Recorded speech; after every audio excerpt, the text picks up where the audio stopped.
Okay, great. So again, obviously he's not here to answer any questions afterwards, but feel free to put in the chat any questions. He gave me his contact information that I can reach out to him, and he certainly, wants to keep in touch and meet new awesome folks like you guys. So I'm gonna hit play on Ryan's presentation, the Camp Legacy of the WWE Divas. Hello, everyone. My name is Ryan Lithgow, and I am reporting to you from Glasgow, Scotland. This message is pre-recorded because life has happened, but I still really wanted to contribute to WrestlePosium this year and help promote the Queer Studies special issue, which this research will eventually be a part of the special issue. This is actually my second time presenting at WrestlePosium. Last year was such a brilliant experience and heard a lot of really good stuff. And I'm really grateful to be selected again this year. I remember when the idea for this special issue was first being floated about at last year's symposium, and I knew that I kind of wanted to be a part of it. I wanted to contribute to it at some point. So over the past year, I've like kind of developed a very argument and research that I'm excited to share with you all today. So, a quick overview of what I'm going to be doing. I'll be talking about the legacy of the WWE Divas. I'll give a bit of background on the research, introduce my main research question, and walk you through the key themes and notes that I've gathered. This work is still in the final stages of redraft, but the finished version will be featured in the Queer Studies special issue once it's released. If anything in this presentation speaks to you, or you just want to talk to me about like either the research or about wrestling in general, then feel free to reach out. My email is rjlithgow@sky.com. Someone can pop it in the chat at some point. But yeah, onto the presentation. So today I'll be exploring the legacy of the WWE Divas era. For context, this was kind of my era of professional wrestling growing up. So I was watching the likes of Tori Wilson, Trish Stratus, Lita, Victoria, Stacy Keibler, and which then later transitioned into Kelly, the Bella Twins, Eve Torres, and Maurice, just to name a few. As much as I love this era, and I still do, it's often dismissed by the wider wrestling community. And while yes, there were valid criticisms, I want to make it clear, I think the issue was never the women themselves. It was how they were booked and portrayed and interpreted, and it was usually often beyond their control. Therefore, I feel like the criticism of the Divas era is not entirely at their fault. And what I want to do with this research is challenge this kind of outdated narrative and push back on the dismissal of the Divas era and offer a reframing of their legacy through a queer, camp-informed lens and refine the legacy of the WWE Divas. So, just a bit of context. Between the late 1990s and 2016, WWE marketed its female talent as the Divas under this tagline smart, sexy, and powerful. On the surface, this increased women's visibility in wrestling, but critics always argue that this era of women's professional wrestling was more defined by their hypersexualization, short match times, and limited storylines than by their own athletic merit. And women's matches were often seen, as I quote from CarrieLynn, caught with being as popcorn matches, filler matches between the men's bouts. I remember, like usually on pay-per-views around this time period, usually the Divas title match would always be the match before the main event, so it was always in a really sucky booking position. So it was very much kind of like and not in their favour whatsoever. And since around 2016, since the women's revolution, WWE have kind of distanced themselves from the Divas legacy. They replaced the Divas title, the infamous butterfly belt, which I will get onto later on. And they kind of promoted the women's evolution, where it was more athletic competition, focus, storylines that was more on par to their male counterparts. And I kind of feel like, the women's in WWE, they go from three different eras. It was the golden age, kind of the divas here, and then the women's evolution. And I feel like this middle ground, as Michelle McCool noted, is that she was in the forgotten era. And to me, I kind of find it disheartening that these women aren't thought highly to the same level as others before them or after them, which is what it kind of framed my research question into, well, how should the legacy of the WWE Divas be defined? And to answer that, I used the theoretical framework of camp. For context, camp, as theorized by Susan Sontag in Notes on Camp celebrates artifice, exaggeration, theatricality, and stylized gender performance. Another theory that I also use into this research as well is Judith Butler's concept on gender performativity into this, and I also reference Mo Mayer argues that camp isn't just style, it's a queer cultural critique. So while WWE didn't intend for the Divas to be camp, their melodrama and stylization make them ripe for a queer reclamation, and this essay will be used to help argue that and create a camp legacy for the WWE Divas. So to do this, I took a note from one of Sontag's notes on camp, and then I applied that to a moment in the WWE Divas era, and then I used a case study of the first ever Canadian United States Women's Champion Chelsea Green, and notes for this presentation, another Scottish person is helping Chelsea Green get over. We will bypass that. But I used Chelsea Green as a case study because she kind of is that legacy of the Divas, because she has famously stated that she belonged in the Divas era, and rather than undermining wrestling progress, Green uses strategic camp, what John Clune describes as consistently exploiting cliches and commenting on them. And the areas of camp that I chose to focus on was exaggeration, aesthetics on style, humour, gender performance, and cult appeal. So the first kind of data that I kind of looked into was camp foundation is, the foundation of camp itself is exaggeration. Sontag writes that it's not lamp, but lamp, not a woman, but a woman. Wrestling too is a performance of the excess, just like camp. And Roland Barthes has famously wrote that wrestling is not a sport, it is a spectacle. The Divas were also part of this, and they did it their way. And I think a great example of the exaggeration within the Divas era was probably Victoria's Psycho gimmick, which took like emotional instability to absurd theatrical extremes. So like the wide eyes, the dishevelled hair, the unpredictable behaviour, and the melodramatic performance distinguished her from the kind of conventional, glamorous divas of that era. And the Psycho character could be seen as, drawing long-standing stereotypes of female hysteria and emotional instability. Camp transformed these traits into a performative spectacle that both mocks and reclaims them. And this is something that Chelsea Green has kind of applied within her own work with her famous hot mess gimmick, with like the wine-stained lips, smeared makeup, and it continues this kind of tradition of the excess. And it's kind of that famous video on Impact where she's singing, "The sun will come out tomorrow," and I can't do it, but like she did do that. And then when she returned to WWE in 2023, it marked by the 5-second elimination from the Royal Rumble. It filled this unhinged outrage and introduced a new layer to the character and parodied commentary of the Karen stereotype.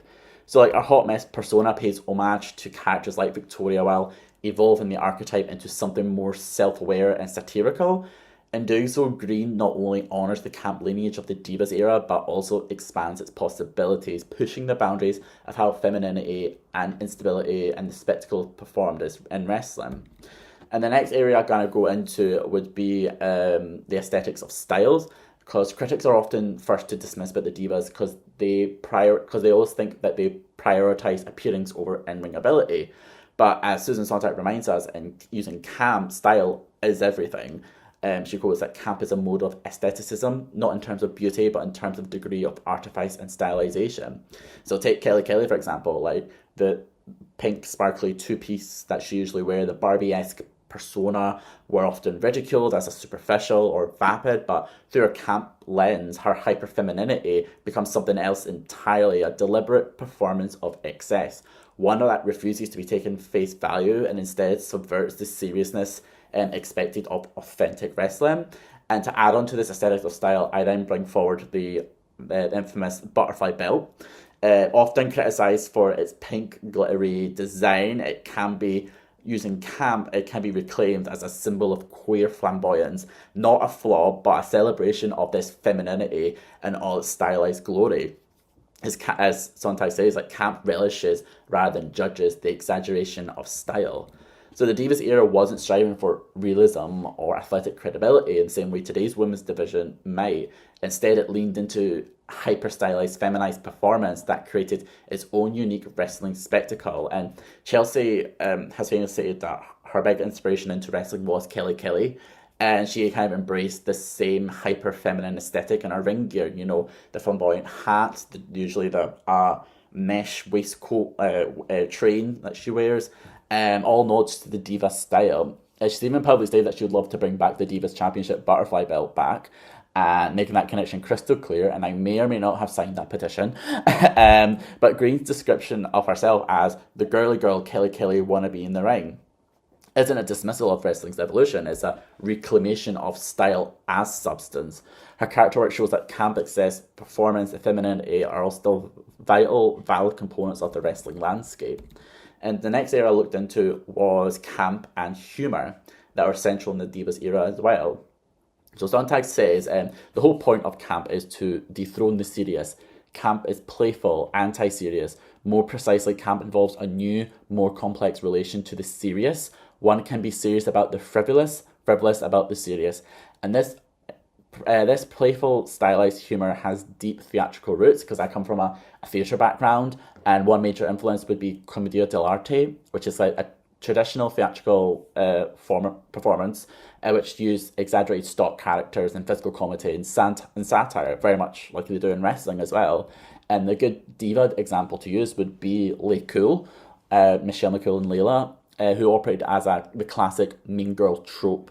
They handed out cool nicknames like Piggy James and Lady Wawa, and delivered rehearsed like condescending promos. And yes, the body shaming was problematic, but their performance wasn't just bullying, it was heightened satire performed in the tradition of commedia dell'arte, where mockery and exaggeration are tools of the spectacle. And their humour wasn't just coming from comic relief, it was stylized, excessive, and deliberately performative. When Layla and Michelle joked after the TLC match, we were like, we were too skinny to break the table, even though they famously were meant to go through it, but they didn't because it just weren't landed right. And Nat and Talia had to like jump on top of them. It was kind of a reclamation of failure as a farce, a move that aligns directly with Judith Halberstam's theory of the queer art of failure, where absurdity and failure become forms of resistance. And this legacy continues today as Chelsea Green, with her Karen gimmick, storming into segments with management, with Pinhead Pierce, Sir Nicholas the Prickles, and No Flava Eva. It's absurd, theatrical, and camp, like where she had the neck brace and the beads and this of it. She's not trying to be realistic, she's being deliberately over the top, just like a commedia stock character would do. And so rather than dismissing these performances as cringy or lowbrow, we should see them as intentional aesthetic strategies, one that embraces irony, spectacle, and exaggeration. In light of that, the humour of the Divas wasn't just a footnote, it was central to their camp legacy. And through the style, this comedic tradition, that their influence still resonates in wrestling today. And let's look at now at camp's relationship with gender performance. It's absolutely central to this understanding. The example I used in the Divas era was Sable's iconic handprint bikini moment, which if you grew up in the Attitude Era, you know what moment I am talking about, where she takes her top off and it's just two handprints there. On the surface, it seems like a textbook case of objectification, designedly purely for the male gaze, and yes, it absolutely caters to that gaze. But if you bring in Butler's theory on gender performativity, things get more complicated, and Butler famously writes, gender is a kind of imitation for which there is no original. In other words, gender isn't something we are, it's something we do over and over again. So Sable's performance isn't just being sexy, it's about playing a version of femininity so exaggerated, so theatrical that it starts to expose the fantasy behind it. And that's where camp comes in. These divas weren't mocking femininity, they were queering it, taking it apart, exaggerating it, and performing it so hard that it has revealed the artificial behind society's expectation of gender. So if we fast forward onto today, we see the legacy carried on by Chelsea Green. Fair enough, she doesn't do like sexy, but Chelsea doesn't just portray a woman, she portrays a character built on layers of hyper femininity in theatre. Like her sparkly gear, her dramatic tantrums, her blonde bombshell aesthetic. It's a deliberate stylized of camp, and it's added even further when Samantha Irvin does her famous Chelsea Green. I can't do that great, but I'm trying my best. It's kind of a Valley Girl aesthetic, so it's like her interpretation of wanting to be that girly girl persona. And because of wrestling, like gender, it's never about realism, it's about fantasy. And when we look into these performances closely, they don't entertain us, but they reveal the absurdity of the roles we're expected to play. And lastly, the last area, just wrapping up now, I know I'm kind of going a bit over. Let's talk about the cult appeal to WWE Divas, especially within the LGBTQ plus community, because their popularity here is just, that's where a lot of this area kind of comes from. Sontag kind of wrote, homosexuals by and large constitute the vanguard and the most articulate audience of camp. That hijink helps explain why the divas are resonant so powerfully with queer fans. The divas are hyper feminine, theatrical, exaggerated, and often self-aware, all core traits of camp performance. And while the traditional male gaze, as defined by Laura Mulvey, views women as objects of heterosexual male desire, the queer gaze kind of flips this entirely. It changes who is being looked at and how they're being seen. From a queer lens, the divas weren't just sexualized bodies, they were fantasy figures, icons of defiance and exaggeration, performing womanhood with such more flair than they've become something new, like camp icons. Like, I remember I used to love, like, not in a weird way, but I used to love the bra and panties matches and the mud wrestling matches and the bikini contest because it was just, I just loved it. It was so catty. And this is where, like, this theory, where Jose Esteban Munoz says concept of disidentification becomes so important because queer audiences don't always see themselves in mainstream media, but they find ways to remix it, to reframe it, and to make it their own. And that's exactly what happened to the divas that I'm trying to create with this research. They weren't created for a queer audience, but queer fans see something powerful in them that they resonate with, and this is what Chelsea carries on this legacy too. She leans into the camp with full force, exaggeration, and it's all there, but she also puts a step further because she's spoken about how she's not wanted to be a quiet supporter of LGBTQI plus rights, and to do that she deliberately, is more vocal on Twitter and deliberately wears rainbow gear in Florida, which if you're in America, you know the situation. And it's not just a passive object of queer gaze, it's an active participant in it. And her exaggerated femininity is known, deliberate, and celebratory. She performs with the same overtop energy of divas of the past, but has a queer conscious in mind. So that was kind of the overview of the research. I know I kind of slightly went over, but I just want to kind of wrap this thing up and say, in the end, the divas appeal to campy nostalgia. It's a legacy of queer joy, resistance, and cultural reminiscing. And I feel the legacy is that of camp, and performers like Chelsea Green are keeping this legacy alive in the ring today. And despite it being, a derogatory term, smart, sexy, and powerful were the legacy of the WWE Divas, and that legacy still carries on to this day. So that's my time up here. So thank you so much for listening to me, and I hope you enjoy the rest of the symposium. And I can't wait to see them all in due course. And enjoy the rest of your day, and apologies for not making it in person. So thank you so much. Good old Ryan. That was great. Actually, I was taking all kind of notes, and questions and stuff we were putting in the chat. I mean, to be honest, I remember the bra and panty matches and the mud stuff. It's as much as I was cringe, I didn't leave the room. I didn't turn it off. I was still what are they doing? I don't know. I was still kind of into it. And apparently Sable was as well a big motivation for Greg. Big inspiration for him watching as well. And it's okay, CarrieLynn, if we run over because the next batch of presentations includes myself and Lowry and Robert, and mine's going to be like super short because my co-author, I don't think he can even come. So no worries if about trying to end right at 15 after. But yeah, we can certainly keep this discussion going. And do you have a presentation or deck? Not really. I totally forgot about this until this morning. And then I was like, oh yeah, hey, I'm on the schedule. No, really, because it's just I think Chris is there too. He's my partner, Chris Olson, is using my account right now. But I am here. Are you here, Chris? Yes, I'm not going on camera though because I'm not presentable right now. When are you ever? I know. But we're also been working with a PhD student, Hannah Steele, and what we did was we've gathered a good selection of essays that are still in the process. They are still being written, but they've been collected for the a special issue of the Professional Wrestling Studies Journal. And I thought we could just talk a little bit about why we wanted to do this, as well as to give a sense as to what will be coming. Lithgow, I believe, yes, there it is. So like the talk that Lithgow just had is going to be in the collection. And then a piece that I did, I think at the first WrestlePosium, so back in 2020, on Tommaso Ciampa and Johnny Gargano and their run in NXT, because I haven't really watched WWE since 2020. So I'm focusing on NXT.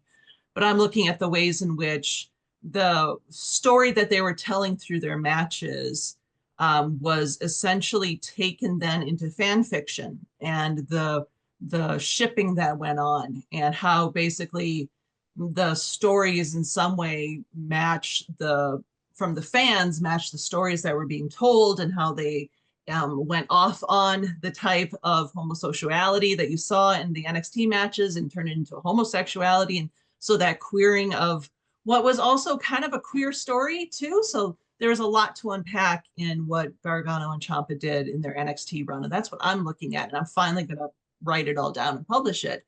But then we also have, for example, Chris is working with a colleague and looking at Mexican wrestling. And Chris, do you want to say a little bit about what you and Lily are doing? Sure.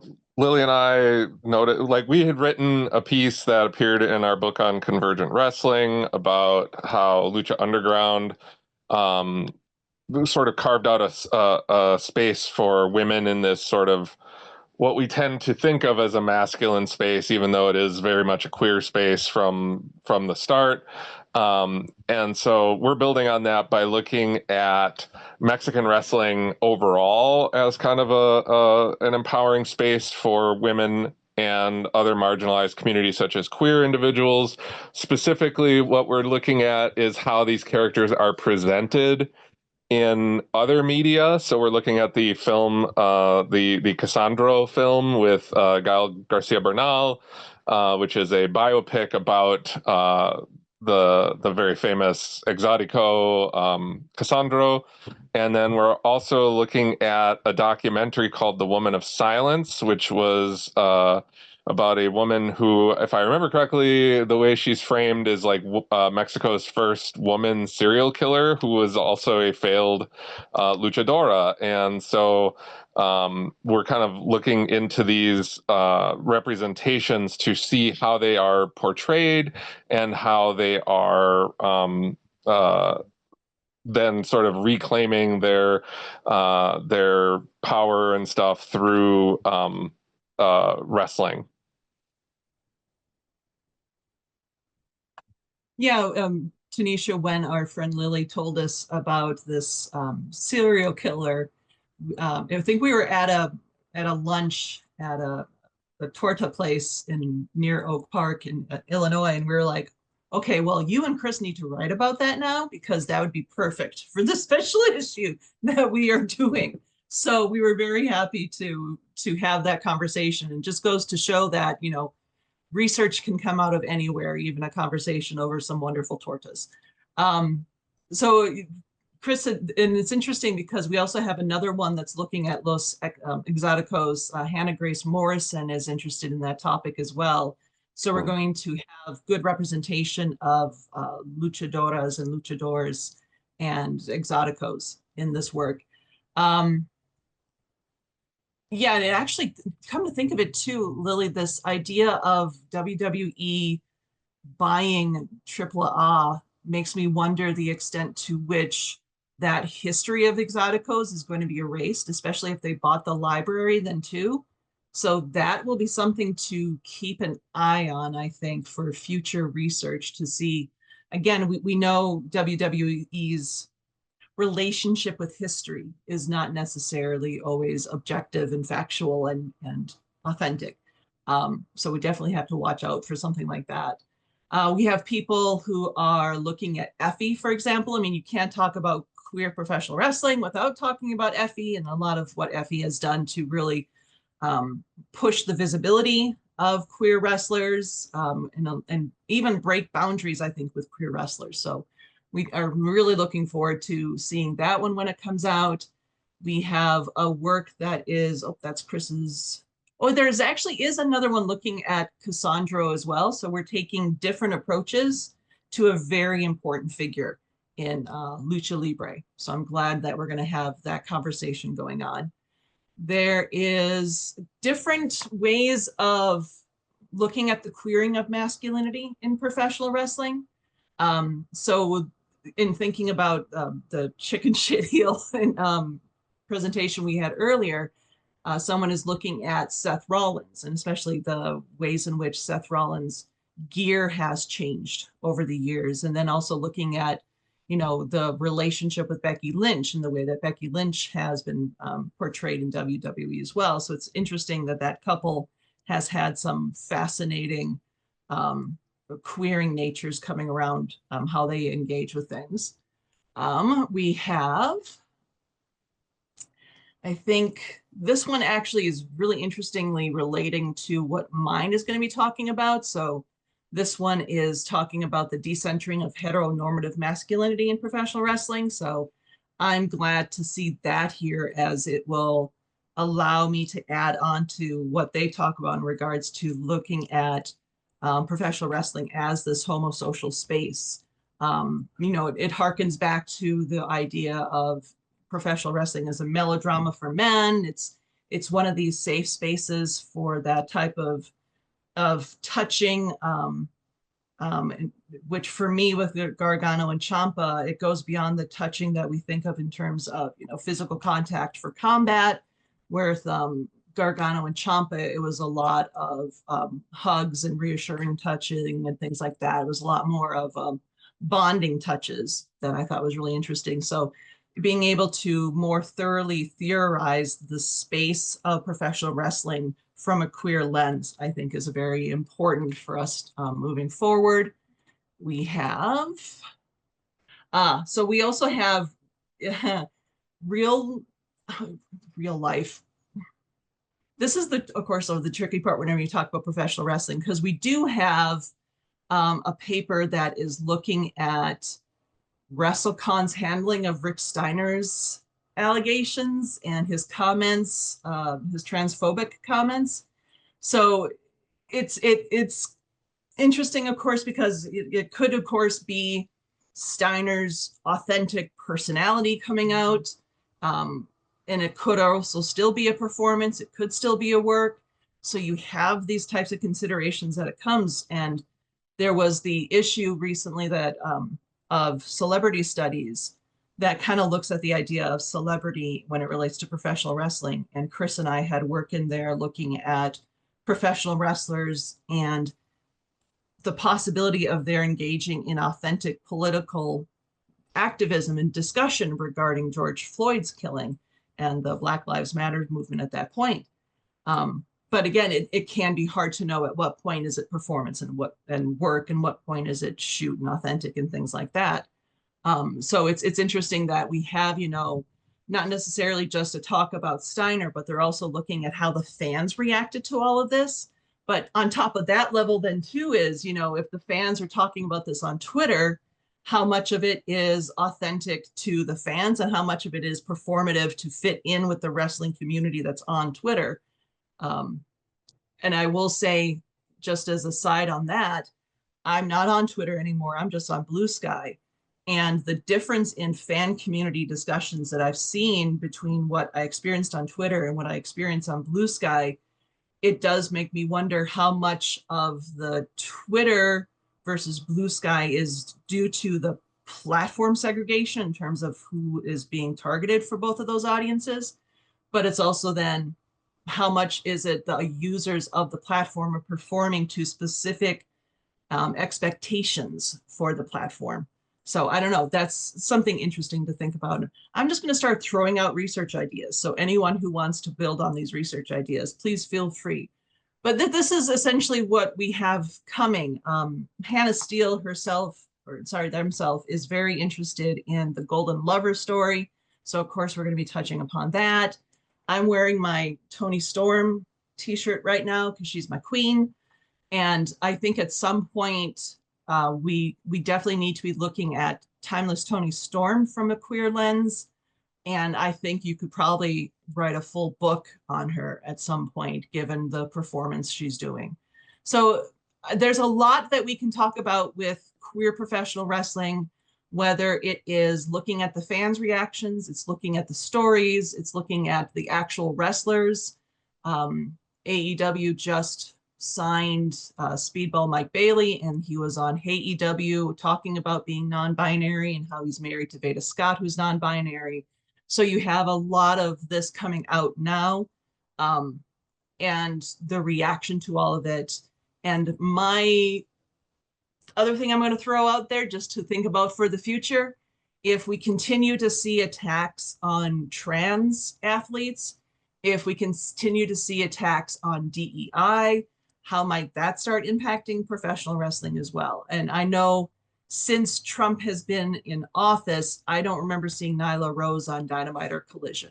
So these are things that I think going forward, we want to pay attention to how queer wrestling is operating under the Trump administration, because that's going to be another really important topic to look at. That's all I have right now. Chris, is there anything you want to add? No, I'm good. I think you covered everything. Okay.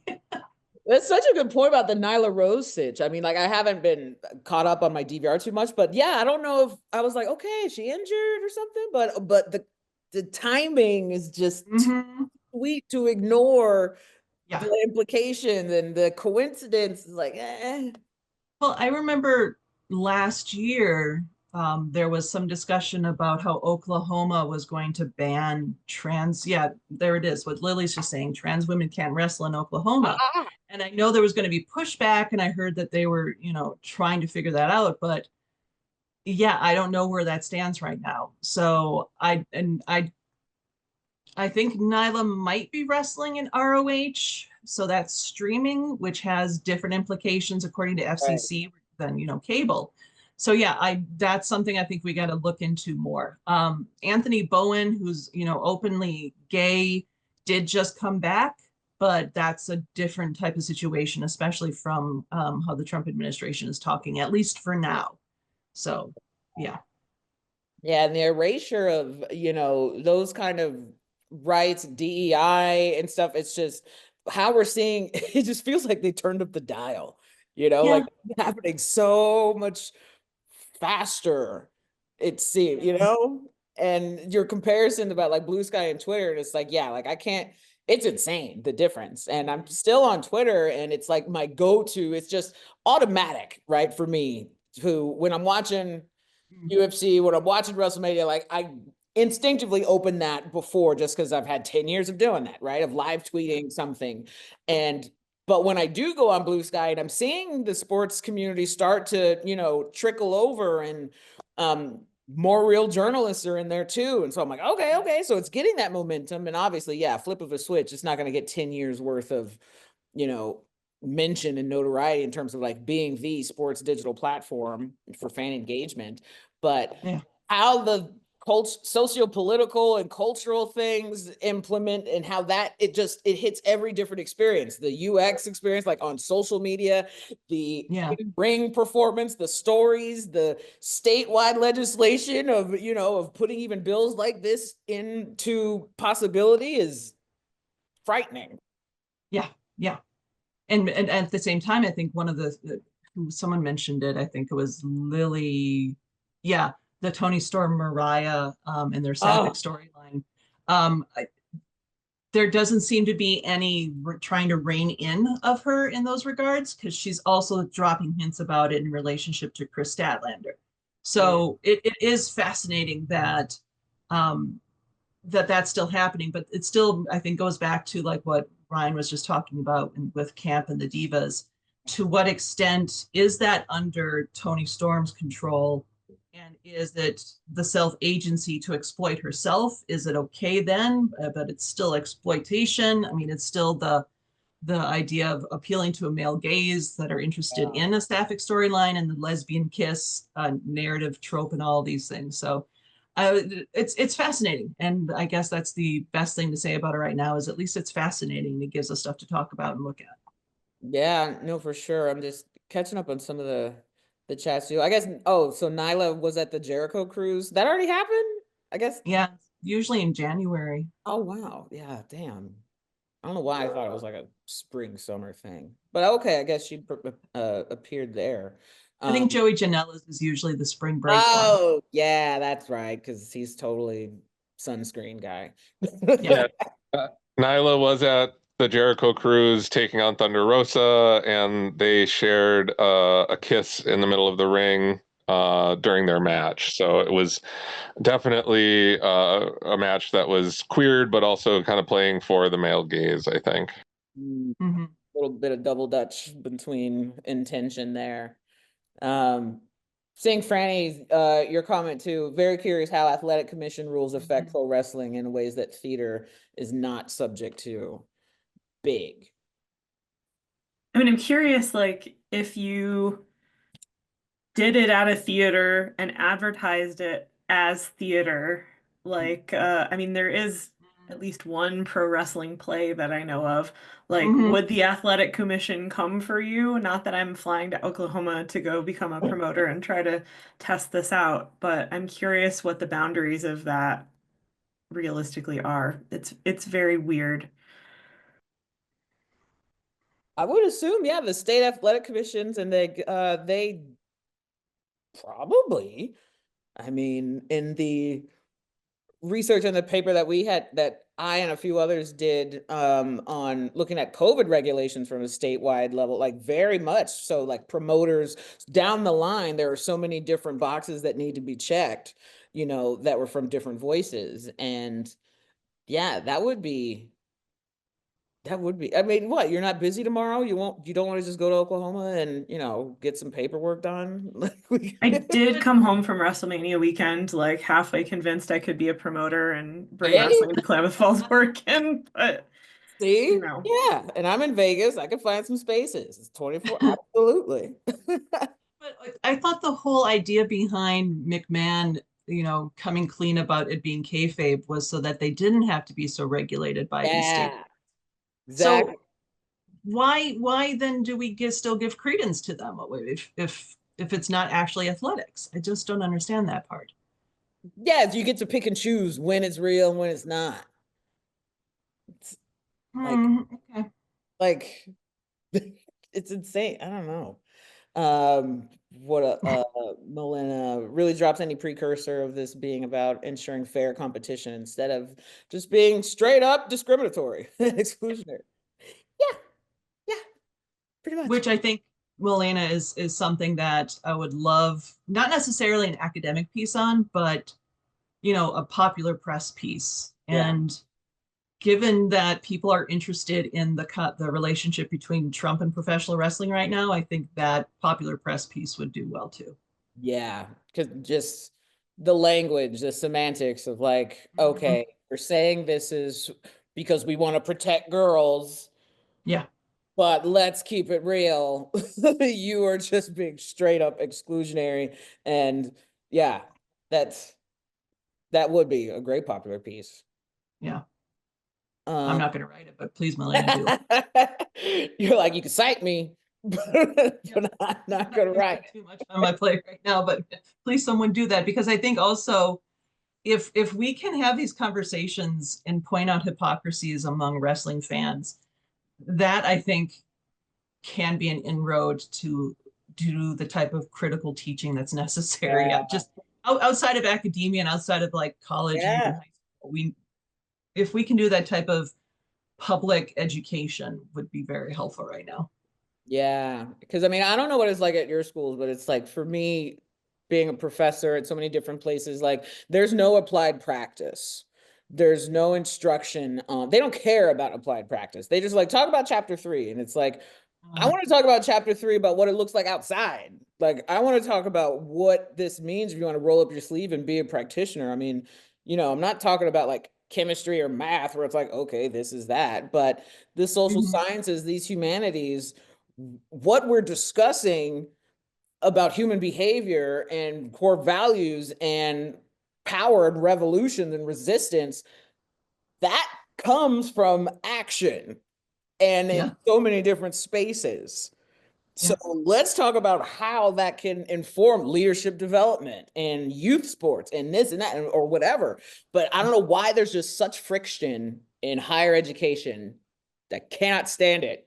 And I teach at 3 universities and it sucks, but I keep doing what, I can only control what I can control, which is my class for 15, 16 weeks or whatever. And so I do it. But what I'm hearing from my students is that they don't get that anywhere else. Like no one else really just talks about this critical thinking and that applied element you're talking about. Do you get that? That I'm as a communication scholar, that's what I do, and I don't care if anyone doesn't like it. So thank you. Yeah. Because oftentimes I'm like, well, come to my class, sit, see if I'm dumb or see if I'm not actually, meeting your slows, your student learning objectives or whatever, all that bureaucratic higher education crap. Lisa, what do you got in here? David Moon. Yes, David Moon, and there have been a lot of people who've been writing about Trump and professional wrestling from the first campaign. Even non-professional wrestling scholars, so fan scholars, have written about it too. And I know David is planning to do more work on that. I was just interviewed for the 19th. Oh, thanks, Lisa, for the 19th journal, and they wanted to know about the relationship between professional wrestling and Trump's politics. So there's definitely still a lot of interest in it, especially the idea of kayfabe and spectacle and trying to create a different reality than the one that actually exists. So that is definitely another area where and I'm glad to see that there were people talking about the politics earlier today. So that is definitely another area where professional wrestling scholars, again, don't just necessarily have to write academically, but can talk in more public presses, because if you can connect with the professional wrestling fans and help them make these connections, that can get the brain going and get that critical thinking going. Yeah. And Milena, I know you said you were in Germany, right? I'm curious about I think you mentioned earlier during Shannon's talk afterwards that like you're studying American politics, right? No, I'm actually studying political sciences I just made and that up. social anthropology, but yeah. So I just made that up. Yeah. But I love this point that you just talked about too, right here. About trans exclusion. And populism, politics, that debate. Whether Trump is a face or a heel. Yeah. And that's something I mentioned to David that he should think through more too, because part of that's going to depend on the audience that is looking at him. Because some people will definitely see Trump as a face, some will see him as a heel. I'm not sure about baby face or maybe face, or maybe chicken shit heel could apply to Trump as well. So that's something to think about too. A lot of it, actually. Any other comments or questions? Folks in our Zoomy room? Side note on the topic of queerness and wrestling, Crush Gas.